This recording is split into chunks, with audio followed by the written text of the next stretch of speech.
Hoy, viernes 15 de marzo, nos encontramos en la perla del norte, la novia del Atlántico, Puerto Plata.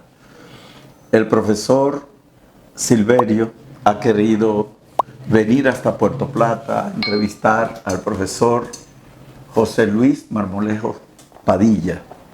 El profesor Marmolejos Padilla ha estudiado filosofía en el Seminario Santo Tomás de Aquino y en la entonces Universidad Católica Madre y Maestra, hoy Pontificia, y tiene una dilatada trayectoria como profesor. Él nos ha dicho, profesor Silverio, que él prefiere la enseñanza de los cursos elementales de filosofía. Me siento tentado a preguntarle que por qué con tan buena formación, pero lo correcto es que comencemos este archivo de la voz de la Escuela de Filosofía de la Universidad Autónoma de Santo Domingo por el principio. ¿Quién es José Luis Marmolejos Padilla? El niño, el joven, el profesional, el académico. ¿Cómo se ve usted a usted mismo? Que es un ejercicio muy típico de los filósofos, la mirada sobre sí. Bueno, en primer lugar quisiera dar una salutación a usted. Como le dije al principio, la fama lo precede. Es un honor tener este diálogo y con Eulogio Silverio, nuestro director de la escuela.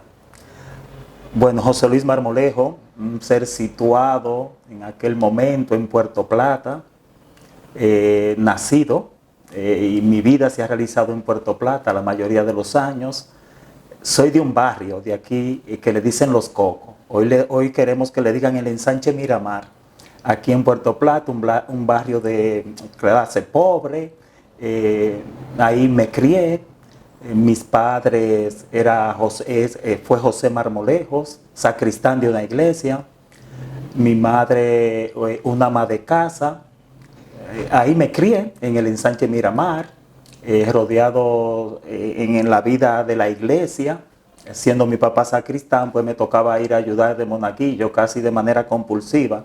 Y ahí de mí sí me negaba, ¿verdad? Y mi madre pues también se encargaba de arreglar la iglesia, también.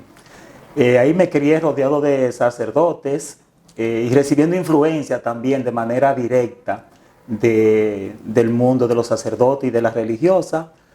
Concomitantemente a eso, en mi niñez, pues catequista, guía de joven, fui Boy Scout, una experiencia muy significativa para mi vida. Boy Scout en la ciudad de Puerto Plata, guía de patrulla, fui jefe de tropa. También era parte del club que había por aquí llamado Perpetuo Socorro, el club de voleibol. Si alguien ve este diálogo de Puerto Plata, me entenderá muy bien lo que estoy diciendo. Participaba activamente en esos grupos deportivos y sobre todo en la parte de la iglesia que era mi fuerte, donde yo me desarrollé plenamente, donde recibí grandes influencias de sacerdotes. La formación recibida también allí lo hice.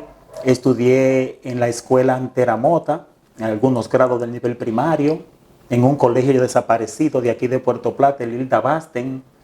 Luego pasé al Plan Reforma y después entonces paso a hacer el cuarto año de bachillerato en el Seminario Menor San Pío X en Licey, Santiago. Luego paso a un año de prefilosofado en Yamasá. Decidieron los formadores en el seminario que debía de ir a ese prefilosofado a Yamasá a inaugurar ese curso aquí en la República Dominicana, lejos de la gente. Ahí estuvimos un año y luego hicimos los estudios de filosofía en el Seminario Mayor Santo Tomás de Aquino. Ahí comenzamos en el año 1987. Duramos entonces 4 años de filosofía y culminamos en el año 1991. De ahí regreso aquí a Puerto Plata de nuevo, de vuelta al pueblo, o como diría René del Risco, de vuelta al barrio. Vuelvo otra vez a enfrentar la vida, casi sin saber para dónde iba, con una licenciatura en filosofía realmente, pero con poca expectativa de vida y qué debía de hacer, pero por vía de una religiosa y mi madre, que para que el muchacho no se fuera a perder y perdiera lo que había logrado en el seminario, le ofrecieron trabajo en un colegio. Y ahí empecé entonces a trabajar como maestro. El azar me guió, aunque mi tendencia siempre era trabajar con personas, el diálogo, la formación con jóvenes, las charlas en las comunidades. Entonces ahí empecé en el colegio. Mi interés ahí se marcó mucho por la educación, siendo profesor de filosofía, que en ese entonces en el currículum se daba, un semestre psicología y otro filosofía, y dando también religión, como llamábamos. Ahí empecé, también empecé a trabajar en el Ministerio de Educación, en el área de lengua española, formación humana, en un liceo de aquí de Puerto Plata, y en el Colegio San José, que dirigen las religiosas sanchinas de las hermanas del Cardenal Sánchez. Ahí estuve como 20 años. Bueno, y me fui desarrollando como técnico docente del Ministerio de Educación también, función que realizo paralelamente a mi labor docente en la universidad. En la actualidad, bueno, ahí estoy trabajando en la universidad, en el Ministerio de Educación también estamos en la coordinación de la Regional de Educación 11, de aquí de la ciudad de Puerto Plata, y bueno, siguiendo estudiando, todavía en este proceso estamos, y ahí vamos. Experiencias significativas de sus años de estudios primarios, secundarios, universitarios. Bueno, ahora escuchando, sin haber hecho la reflexión previamente, algo que ahora yo estoy reflexionando y es ahora. A mí me pusieron a repetir primero. Yo creo que fue porque me apuntaron en el año, a mitad de año. Y yo no sé por qué eso se me quedó, ¿verdad? Como que por qué me pusieron a repetir, como que me siento como marcado, porque ¿por qué repetí yo? Y que ya tenía creo que 7 años, pero no obstante, lo recuerdo como algo que dije, ¿por qué me hicieron eso? Si yo llegué bien y estaba bien, pero me pusieron a reprobar y dije, wow. Y quizás se me ha quedado en el inconsciente promover a los otros para que no le pase lo mismo, ¿verdad? Aunque estén atrasados, aunque uno pueda darle la impresión de otra cosa. Me marcó en ese sentido de que me dejaron en un curso y eso era mortal en esa época, que te dejaran reprobar, pero a lo mejor le he preguntado a mi madre, quizás fue que me apuntaron tarde y quizás entendieron que debieron pero yo vi a mi compañero irse y dije, bueno, y hay que luchar mucho para promover que los estudiantes, los niños, los jóvenes alcancen la escolaridad en el grado que tienen, promover a los padres para que lo lleven a la escuela a tiempo, que ha sido una de nuestras luchas que estamos defendiendo en cualquier lugar, en la universidad, para que permanezcan, que lleguen hasta el final y bueno, en la otra parte también para que lleguen a tiempo a la escuela. ¿Algún profesor que dejara alguna huella o que usted sienta que ejerciera alguna influencia para llegar a ser el José Luis Marmolejos Padilla que tenemos enfrente hoy? Sí, permítame 2. Había una profesora en primero, Nereida, de Vier, la parte amorosa, compasiva, ternura con nosotros. Y ya cuando estaba en la secundaria, aquí en Puerto Plata, también espero que si un día él logra ver esto, yo enviárselo, o que Eulogio me lo dé para yo enviárselo, el profesor Leury Santana, profesor de literatura. La rigurosidad para uno poder estudiar, leer, el método que utilizaba para evaluar si uno había hecho la lectura de manera comprensiva, la prueba. Eso se me ha quedado a mí toda la vida. Yo he cargado con eso, con ese estilo de él, y la seriedad y la resiedumbre con los procesos académicos. Que fue el primer profesor que le leí un libro en serio, La Araucana, lo recuerdo hasta hoy, de Alonso de Ercilla. Y la paradoja es que me la leí y saqué 70. Y yo dije, pero yo me la leí. Y decía, no, pero contento porque yo que la leí. Y después mi quehacer, motivar a la lectura, comprobar si los estudiantes han leído, ha sido parte de mi preocupación siempre. Y ellos dos creo que han sido una gran influencia. ¿Y bastó la Araucana de Ercilla para que la lectura aprendiera en usted? ¿O hubo otros factores en el camino? Bueno, ¿otros libros, otros maestros? Sí, porque de ahí entonces ya a mí se me prendió la chispa. Entonces yo empecé a leer mucho la Biblia, los libros. Claro que mi visión ha variado un poco, ¿verdad? De allá a aquí. Entonces después de leer la Biblia yo he leído de todo, usted sabrá, ¿verdad? Hasta los libros prohibidos que habían en el seminario en aquella época, también lo leí. Me hice fans de García Márquez durante un tiempo.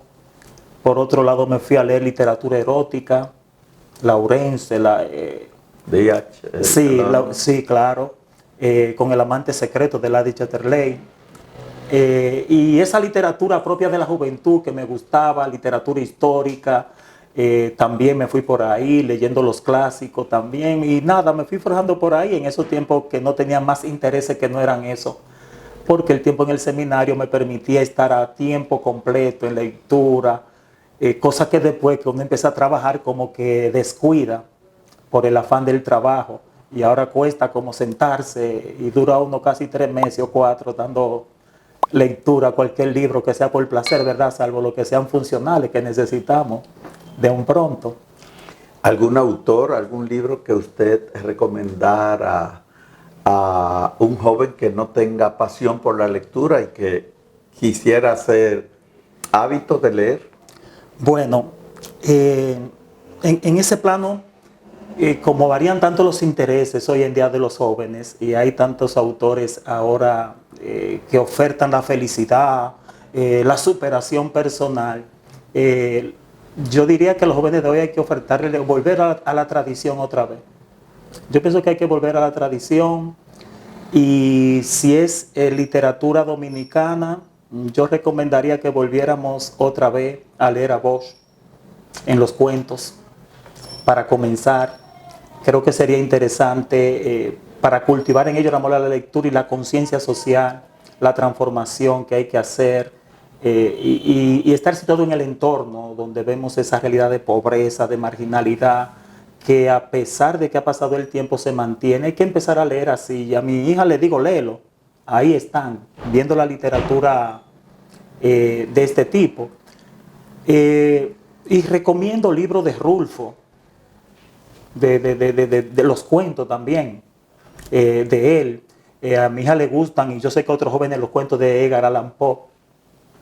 También cuentos de muerte, de terror, que a muchos jóvenes les encanta, salvo otra literatura que quizás muchos jóvenes la desechan. No me gusta mucho la autoayuda realmente, no creo que para males individuales haya tantos remedios así que se apliquen para todo el mundo por igual, pero usted sabe que eso implica una gran discusión, ¿verdad? No obstante, hay un libro de autoayuda que sí, aunque la moral que presenta no es buena, pero para el deterioro que vemos hoy en día pienso que es interesante. Se llama Juventud en Éxtasis para jóvenes, de Carlos Cuauhtémoc, discutible por los aspectos y la visión de la sexualidad que tiene, un poquito conservadora, tradicional, pero en este tiempo de crisis yo creo que a cualquiera le caería bien, a de nuestros muchachos de la universidad y los adolescentes también, salvo, ¿verdad?, los extremos que se puedan presentar. Por sus lecturas es fácil darse cuenta que es usted un aficionado a la literatura y muy especialmente a la narrativa, ¿no? Sí, porque... ¿Cómo entrevé usted la relación entre filosofía y literatura? Bueno, cercana, hermanas, porque lo que se expresa en esa narrativa es el pensamiento del ser humano en distinta época. El que quiere saber cómo se pensaba en una época, que lea. Incluso si la obra se escribe en este presente y hace referencia al pasado, vamos a analizar cómo se concibe. Por ejemplo, el tema de la sexualidad que estábamos hablando. Cuando usted lee determinado autor, ve la visión, por ejemplo, si es del siglo XVI o si es del siglo XXI. Y la concepción religiosa, por ejemplo, en García Márquez, que yo siempre veía el anticlericalismo y la crítica cruel y mordaz a la iglesia y a los sacerdotes, que se perciben todas las figuras sacerdotales que aparecen ahí, burlesca en algunos casos, y en otras, bueno, pues dándole la dimensión que se tenía también. Entonces creo que esa forma de expresar el pensamiento se manifiesta en la literatura indudablemente, son siamesas para mí. No hay obra literaria sin la presentación de pensamiento y de una variedad de pensamientos según han existido y existen en la actualidad. Y Cuando usted habla de obra literaria, está hablando naturalmente de poesía, de cuentos, de novelas, e incluso podría decirse que hasta de teatro, ¿verdad? Porque el teatro también se escribe. Y si usted tuviera que hacer una recomendación a un profesor novel de filosofía, ¿cuál de esos géneros usted le recomendaría? ¿Le recomendaría alguno de esos géneros literarios propiamente? ¿O le recomendaría iniciar a sus estudiantes mediante algún género como más típicamente filosófico? Bueno, Como el aforismo, el ensayo, el tratado. aunque no es mi preferido, pero respondiendo a lo que estamos dialogando aquí, yo sugeriría la poesía. La poesía. Porque los otros días leía yo a Amado Nervo, así como que no porque quise, sino porque me llegó así, en paz. Ah, sí. Y digo yo, wow, a mí me gusta Rubén Darío. Sobre todo en Canto de Vida y Esperanza, Lo Fatal. El último de los cantos. Dichoso el árbol que es apenas sensitivo y la piedra dura porque esa ya no siente. Pues no hay dolor más grande que el dolor de ser vivos. Ni mayor pesadumbre que la vida consciente.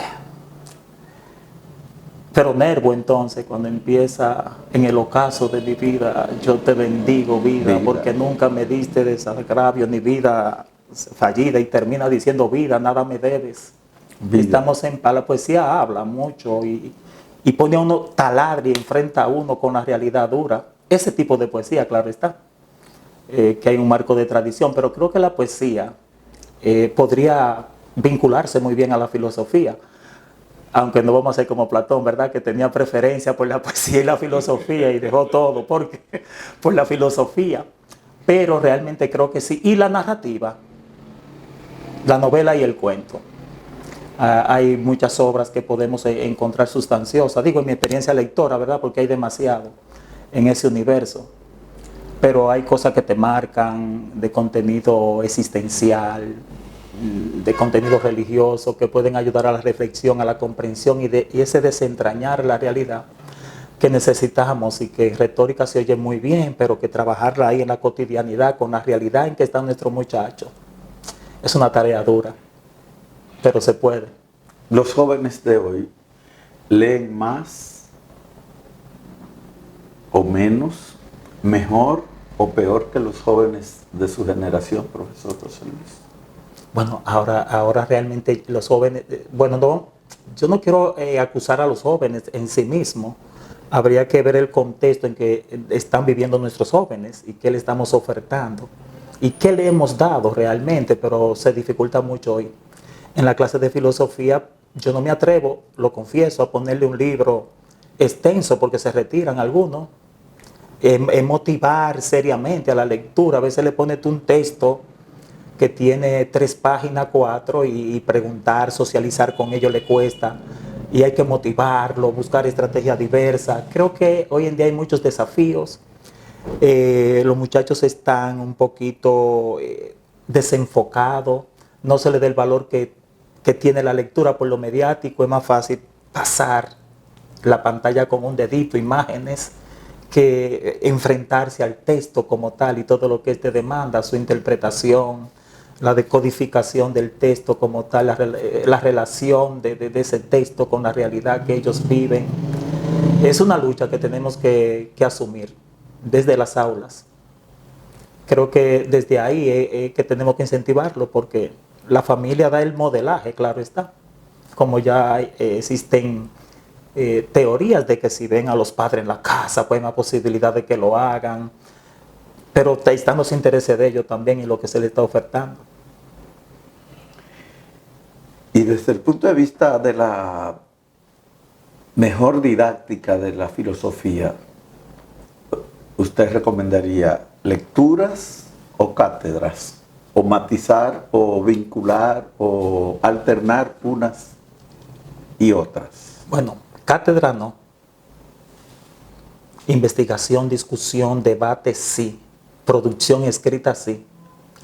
La cátedra, creo, yo lo critico desde otra concepción pedagógica, claro está, de la otra reflexión que he podido hacer. Para mí la cátedra es mortal. y es una educación muy todavía, digo yo, medieval. Digo, la idea de cátedra que yo tengo, ¿verdad? De la cátedra, impartirlo desde ahí, el profesor como el único recurso que dice. Yo digo que el maestro orienta, pero dentro del proceso que se establece con los estudiantes, y sobre todo en filosofía, en que yo tengo que escuchar qué piensa el otro, cuál es su sentir, que disientan de mí, que yo puedo escuchar otra cosa, como a veces ocurre que me desentonan. Por ejemplo, una vez yo criticaba en una clase que hacíamos cuando hablamos de moral en el programa de filosofía y lo puse a discutir un poquito sobre el aborto, las causales, y una chica me levanta la mano y yo defendiendo que de la violación, que no, que era mejor que esa madre no tuviera ese. Varias chicas me han levantado la mano y me dicen, profesor, a mí me violaron y yo lo tengo, profe, me desarticulan el discurso. Entonces hay que decir otra vez, asumir esa parte humana, orientar ahí y decirle tú eres valiente, wow. Entonces pienso que esa discusión, ese escuchar al otro, ese de que lean, que estudien, que interpreten su realidad, es lo más interesante para mí en la clase. Claro, la orientación del maestro, para mí, determinante, con peso, nutritiva, apegado como a la verdad, a los principios intelectuales y académicos y no a meras concepciones mías. Y eso es duro. Es una tarea difícil. Se sigue por lo que usted dice que Platón no ha muerto. Además de Platón, ¿qué otro filósofo le impactó? Porque es evidente que Platón le impactó, ¿verdad, profesor? Sí, pero yo, a pesar de, a mí en el seminario los énfasis en la filosofía antigua fueron muy grandes por los sacerdotes que teníamos, jesuitas, que eran lo que a mí me llamó la atención siempre Sócrates, y ese quizás todo el mundo dice, y quizás suena cliché ahora, y yo creo que no, que eso hay que rescatarlo. Centrarse en el ser humano, en los valores, en que el ser humano sea justo, bueno, en el contexto de ahora. Porque en el contexto griego, bueno, también podría variar, pero nosotros ahora que el ser humano aprenda a vivir con los otros, que aprenda a vivir, a ser persona, yo creo que ese es el imperativo de hoy en día, aprender a convivir con los demás, a aportar, a pegarse a principios. Creo que es una filosofía atrayente todavía en la antigüedad, por así decirlo. Porque uno ve otros ahora, filósofos que son como con ideas disruptivas en el campo de la filosofía, que hay mucho y variado, que uno tiene que sentarse bien a ver ahora dónde uno está y qué uno quiere asumir. Porque yo suelo ser a veces muy autónomo y quizás asumir mi propia postura, quizás la edad ya me va poniendo así y espero no envejecer tanto con ideas tan así anárquicas. Por así decirlo, pero realmente Sócrates creo que es la figura, por lo que yo he recibido, lo que he hecho y lo que yo aspiro, conmigo, con mi familia y con los demás. Y en el plano estrictamente nacional, ¿hay así alguna figura que usted también, digamos, que pudiera escoger como modelo de lo que es un filósofo?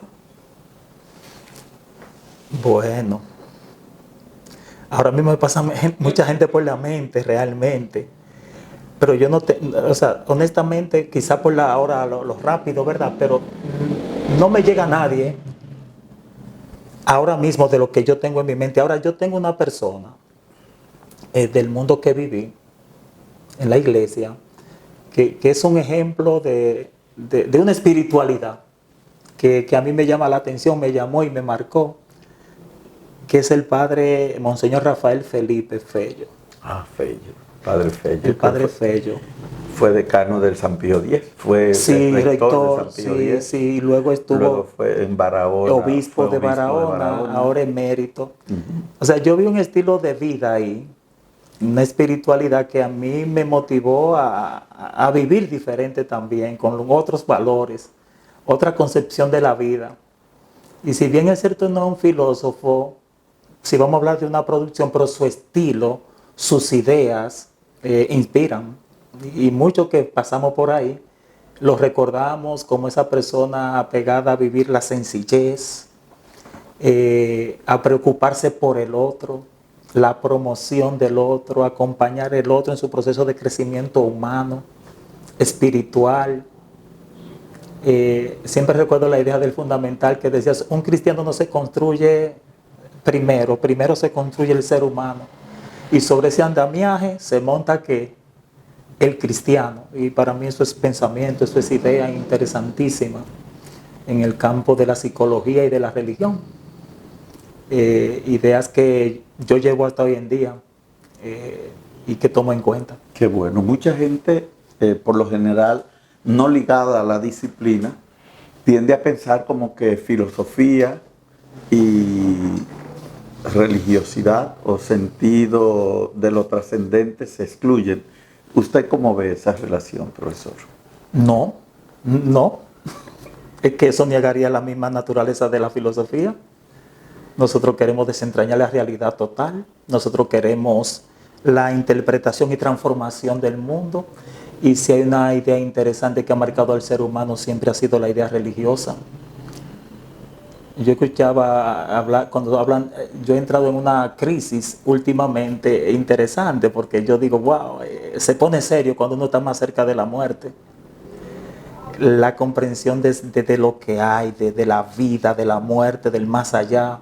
Son temas que a mí, en cierto sentido, me interesan y quizás lo hago para ir aprendiendo a morir. Pero lo que tengo que aprender a morir es con perspectiva de esperanza o sin ella. Y a veces como que la perspectiva de esperanza se me va. Y a veces se reavivan y vuelven otra vez. Entonces los muchachos a veces me dicen, profesor, ¿qué es usted? Y hubo una estudiante que me dijo, profe, usted no es ateo. Y me dijo algo que me taladró el alma. Me dijo, usted es agnóstico. Una chica. Digo yo, pues estoy peor que cualquiera. Porque es mejor que me percibiera ateo. Y de ahí he hecho la reflexión, wow, ese agnosticismo quizá yo le he dado a demostrar con mi discurso, con lo que digo. Y eso es interesante encontrar estudiantes que te puedan hacer esa confrontación realmente. Y uno quizá buscarle una explicación también, pero la relación tiene que ser también única. Esa dimensión del ser humano tiene que ser explorada. La riqueza que puede haber ahí en nosotros, al cultivarla, y todo lo que hay de incógnita, de duda, pero que al no tener la certeza nos motivan a seguir buscando y afianzando en algún elemento de la fe para poder entonces definir cosas y vivir conforme a ello. ¿Y su experiencia como hombre de fe o de conciencia religiosa, como profesor de la Escuela de Filosofía de la UAS, cómo ha sido? ¿Ha tenido obstáculos, inconvenientes? No, en la escuela hay mucha libertad, hay de todo, el respeto a todo el mundo. La escuela está llena de mucha gente con ideas religiosas. De hecho, hay muchos compañeros que estudiamos juntos, fuimos contemporáneos.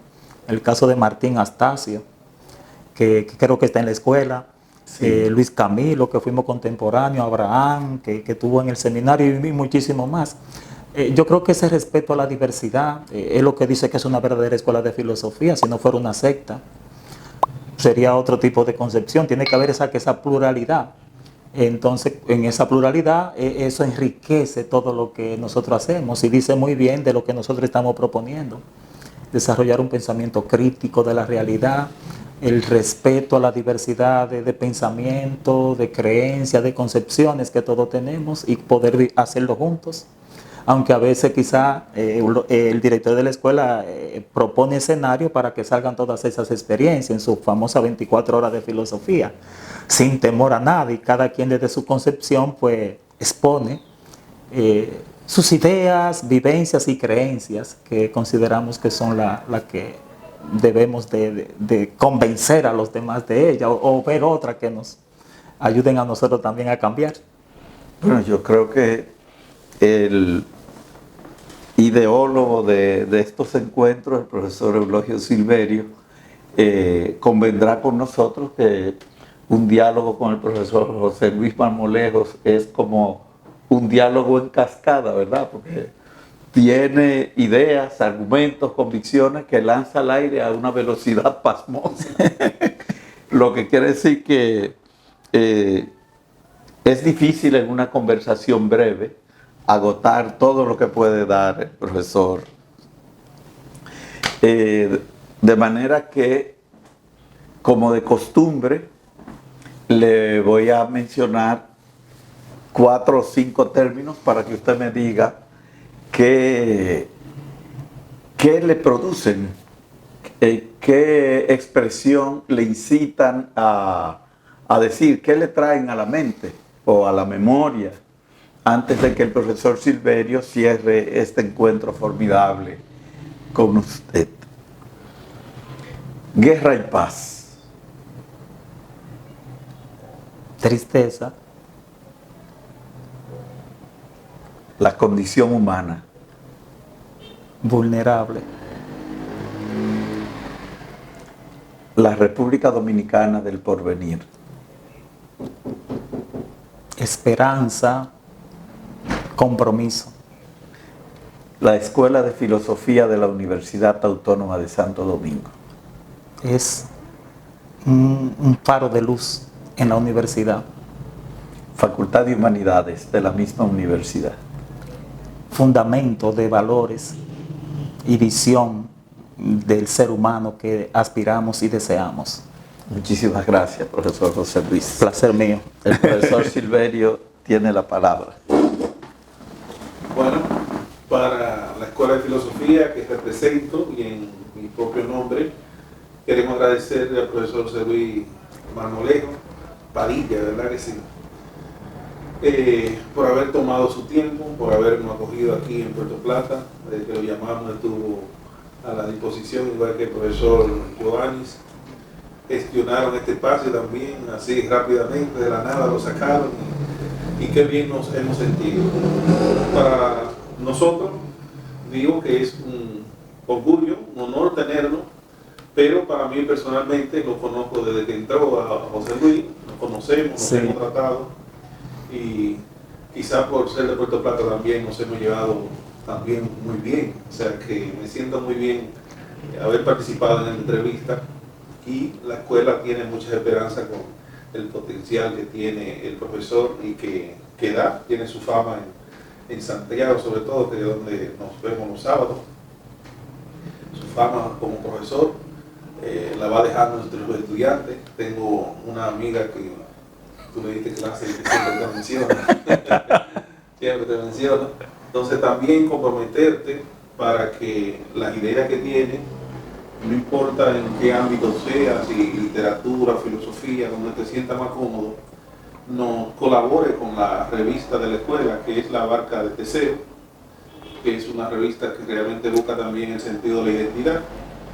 Y finalmente, también comprometerte, de esta no te puede librar, es para que te integre cuando te hagamos el llamado a los trabajos del 6º Congreso Dominicano de Filosofía, que vamos a realizar en el 2025, cuyo tema será la filosofía en español, o qué hemos pensado en español sobre filosofía, que es un tema que también busca un poco la identidad de lo que somos, de dónde venimos, para dónde vamos. O sea, en estos tiempos de tanta confusión, de tantas redes sociales, es muy importante no perdernos en el ciberespacio del Merejo ni en el cibermundo, sino que debemos buscar nuestras raíces culturales y reconocernos en ellas y realmente definir hacia dónde que queremos ir. Pues muchas gracias a ti, José Luis, y al profesor Albelo, que definitivamente no es lo mismo el archivo de la voz sin el profesor Albelo.